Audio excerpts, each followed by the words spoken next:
What is up, blockchain gang? This is Danny Draghi with another Night Crows video. If you're enjoying the game and the tips, please consider liking the video and using my seed when purchasing items in the game, as this is not a sponsored video. Let's talk about how damage works in Night Crows. The first thing we should discuss is your defense though, because it isn't like normal defense. It doesn't reduce the damage you take, but it increases the likelihood of evading an attack. So if your defense is high enough, a player or monster with low accuracy will never hit you. Once the hit lands, it gets through the defense and this becomes a dead stat, much like if it were evasion. There are damage modifiers on the defense side such as damage reduction, but these are only taken into account when a hit lands and your ability to defend yourself has failed, if that is an easier way of thinking about it. So we have this unknown formula that compares accuracy to defense that decides the probability of a hit to occur. On the damage side of things, imagine your weapon damage is 1 to 6. Each time you attack, it's like rolling a 6-sided dice. If the attack goes through the opponent's defense, whatever you roll is your base weapon damage. This damage is then modified by bonuses to attack, and then you would subtract their damage reduction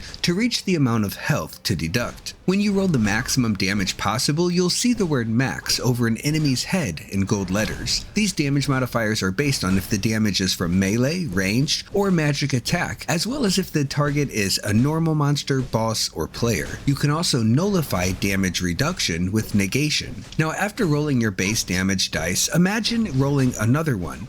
If you get a 6 on this die, your attack becomes a critical strike and you add your critical damage modifiers to the total damage while deducting the target's critical damage reductions. We are not done yet. If you roll a third die and it is a 6, you'll do double whatever the weapon damage you originally rolled. I believe this formula for probability of crit or dual damage would be crit minus crit resistance divided by 100, or 0, whichever is greater. But this is just a theory based on what is commonly used, as my stats are not high enough to thoroughly test this, but it is possible to land a dual damage max critical strike as well. Your attack and skill speed are huge modifiers to damage per second as well, so don't forget about buffing these however you can. I hope this short guide on damage has helped you focus on the stats you need to succeed in Night Crows, and if you have any advice, please leave it below in the comments. Thank you for watching, and don't forget to subscribe so we can do this again sometime.